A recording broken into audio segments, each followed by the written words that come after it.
Mesdames et messieurs, bonjour à toutes et à tous, bienvenue sur un nouvel épisode. Aujourd'hui, nous allons continuer notre message, la volonté de Dieu. La deuxième partie, toujours avec l'apôtre Michael Orobo. Donc, précisément, nous allons décortiquer les 9 dimensions de la volonté de Dieu, comme je l'avais signalé dans la première partie de ce message. Dans la première partie, nous avons défini ce que c'est que la volonté de Dieu et nous avons dit que il y avait 9 dimensions de la volonté de Dieu que j'ai ressorties. Et donc, dans cette deuxième partie, nous allons alors parcourir ou découvrir les 9 dimensions de la volonté de Dieu. Alors, première dimension, nous allons lire le livre de Matthieu, chapitre 6, verset 10, qui dit: que ton règne vienne, que ta volonté soit faite sur la terre comme au ciel. Donc, la première phrase, c'est que ton royaume vienne. Alors, que ton royaume vienne, ça, c'est la première dimension de la volonté de Dieu. Et ce qui parle de la souveraineté, de la majesté, de la plénitude de Dieu, l'autorité de Dieu dans le ciel, c'est-à-dire comme la volonté de Dieu, comme l'autorité, comme la souveraineté, la majesté de Dieu, comme elle est déployée au ciel, qu'elle soit aussi manifestée pareillement partout où vous êtes sur terre, ou partout où tu es sur terre, partout où tu entres, cette souveraineté, cette autorité de Dieu doit se déployer. Donc la première dimension de la volonté de Dieu, c'est que sa souveraineté soit manifeste, soit évidente, que sa personnalité soit évidente dans votre vie, dans vos affaires, dans votre maison, dans votre famille, dans tout ce que vous faites. Eh bien, les gens du dehors doivent sentir la souveraineté de Dieu en vous et dans tout ce que vous faites. Car c'est ça même la volonté parfaite de Dieu pour nous les enfants, de le manifester sur terre. Donc, un homme qui veut marcher et vivre dans la volonté parfaite de Dieu doit tout faire pour manifester cette souveraineté, cette personnalité, cette autorité de Dieu dans sa vie, dans tout ce qu'il fait. S'il lui faut payer un prix pour cela, s'il lui faut se sacrifier pour cela, s'il lui faut prier, jeûner, faire des semences, faire des sacrifices, servir, etc., il devra être prêt à payer le prix qu'il faut pour que sa vie et tout ce qui le concerne reflètent la souveraineté de Dieu, la personnalité, l'authenticité de Dieu. C'est seulement à ce moment-là qu'on dira que cet homme vit ou évolue ou opère dans la volonté de Dieu. Il faut également souligner au passage que la volonté de Dieu n'est pas toujours notre volonté, parce que l'homme a ses volontés, l'homme a ses désirs et ses envies et ses déboires. Mais la plupart du temps, nos envies et nos volontés ne concordent pas avec la volonté de Dieu, alors que la volonté de Dieu est la meilleure pour nous sur terre.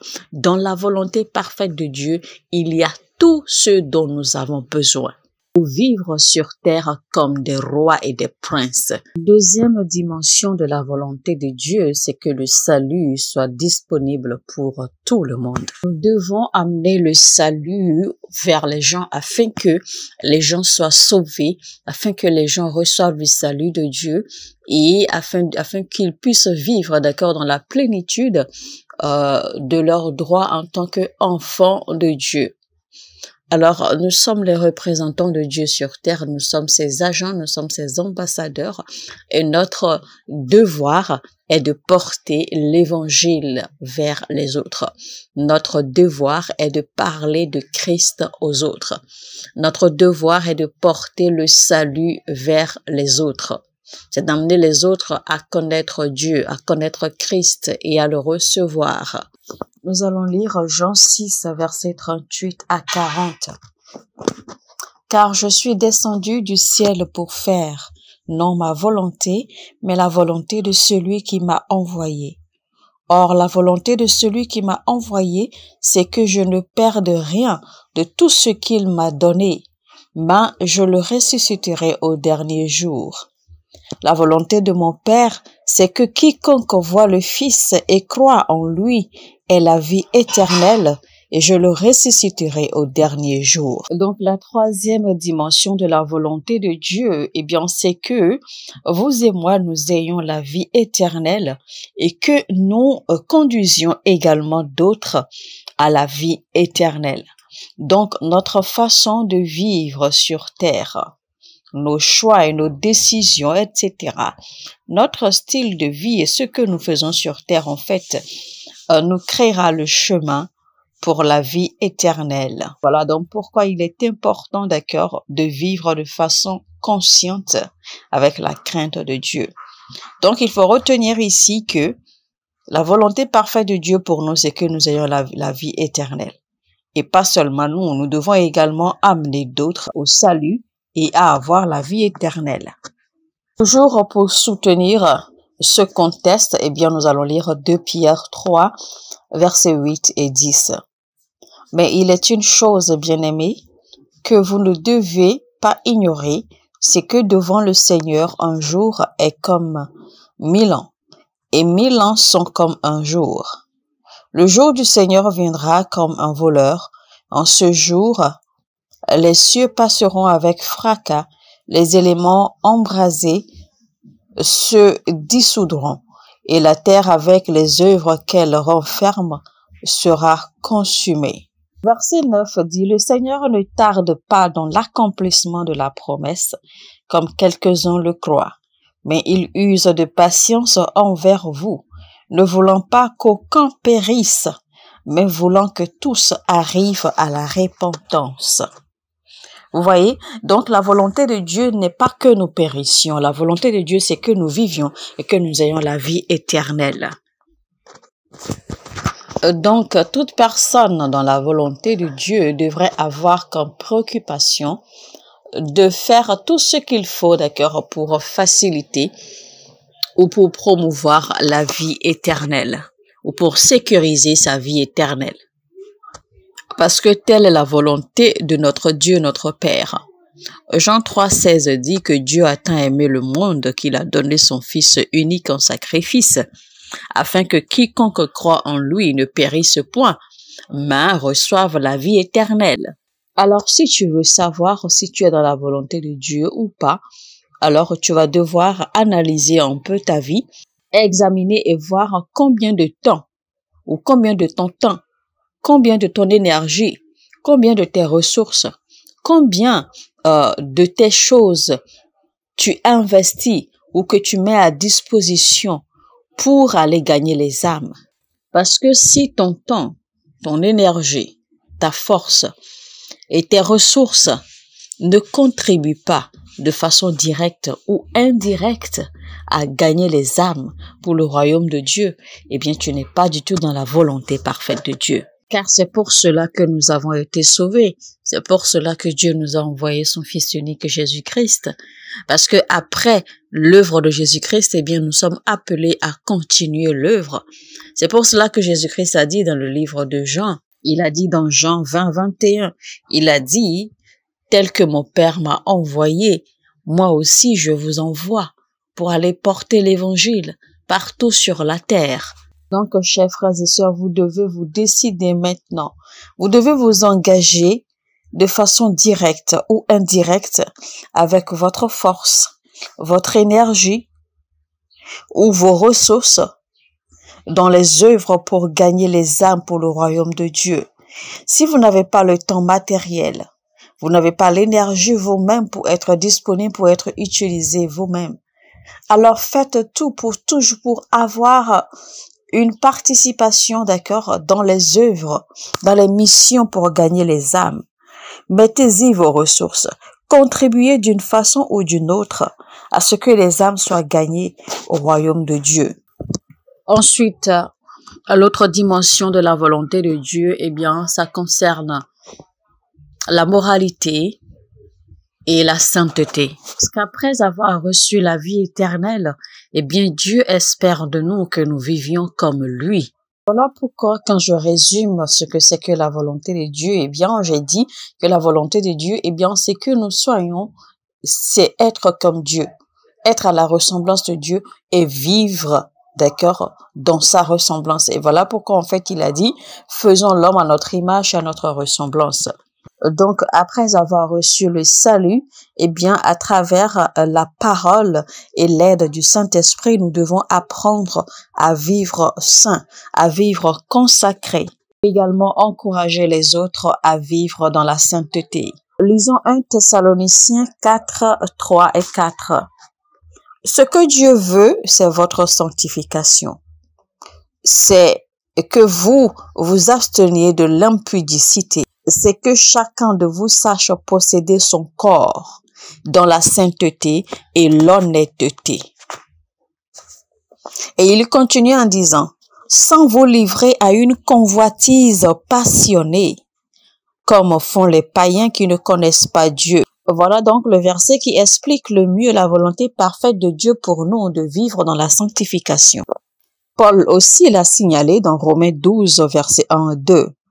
Je vous exhorte donc, frères, par les compassions de Dieu, à offrir vos corps comme un sacrifice vivant, saint, agréable à Dieu, ce qui sera de votre part un culte raisonnable. Ne vous conformez pas au siècle présent, mais soyez transformés par le renouvellement de l'intelligence, afin que vous discerniez quelle est la volonté de Dieu, ce qui est bon, agréable et parfait. Parce que plus votre relation grandit avec Dieu, plus vous allez vous rendre compte, vous allez comprendre que Dieu n'aime pas du tout ce qui est impudicité et iniquité. Que toute personne qui vit dans la sanctification est dans la volonté parfaite de Dieu. Quatrième dimension de la volonté parfaite de Dieu, eh bien, c'est l'intimité avec lui. C'est-à-dire qu'il faut cultiver une intimité avec Dieu.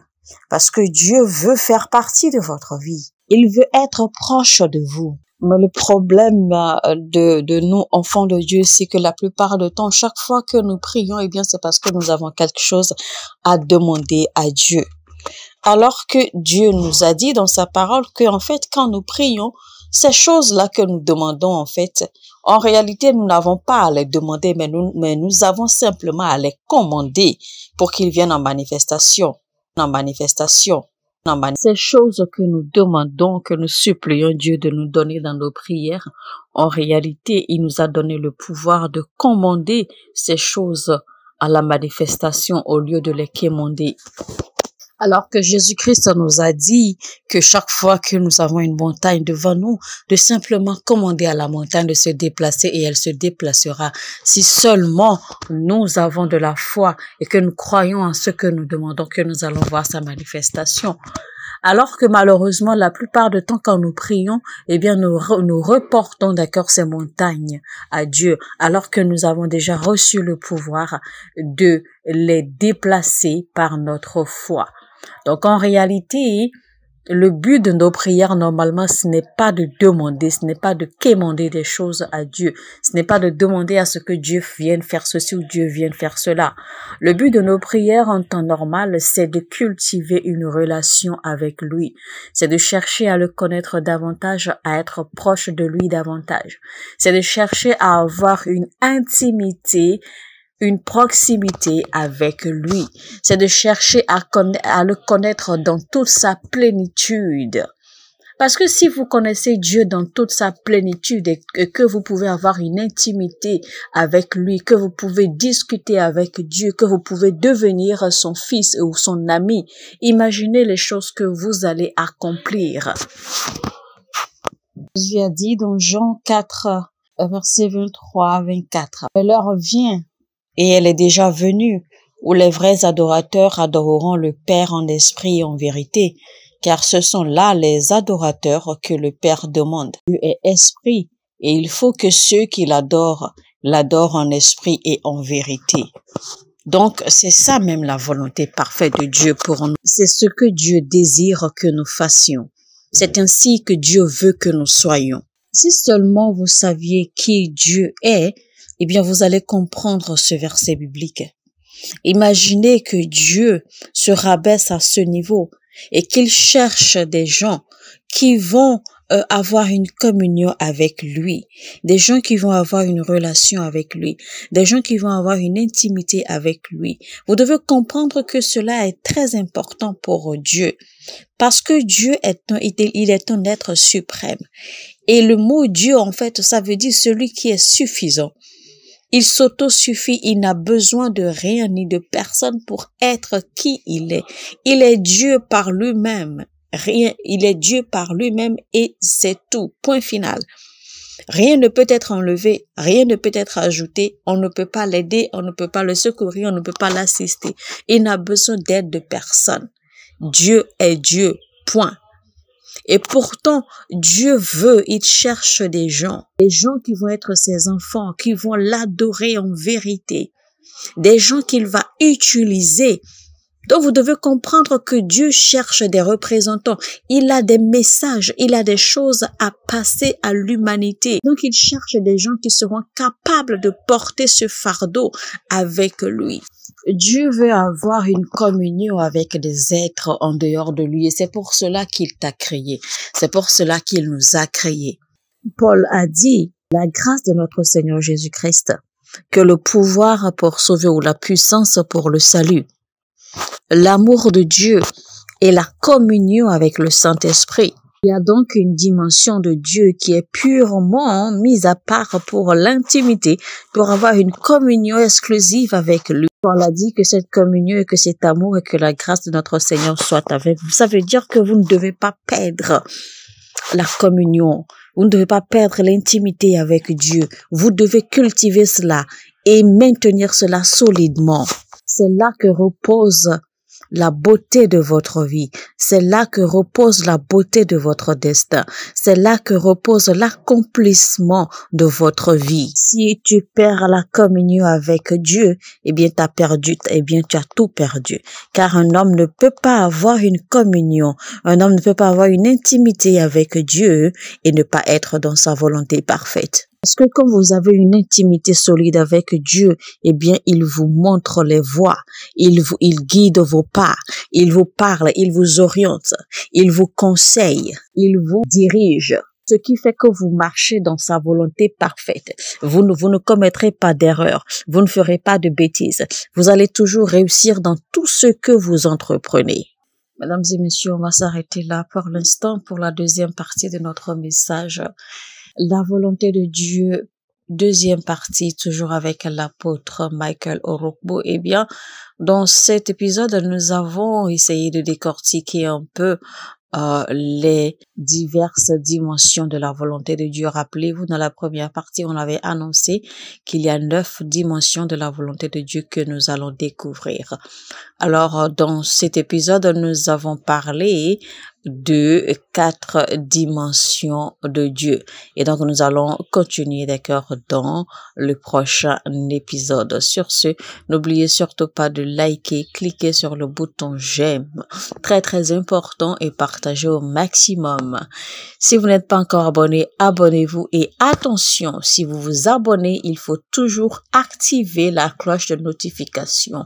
Cliquez sur cette cloche-là qui est juste à côté de l'abonnement. Et vous allez pouvoir recevoir notification chaque fois que nous publions un message et vous n'allez rien rater.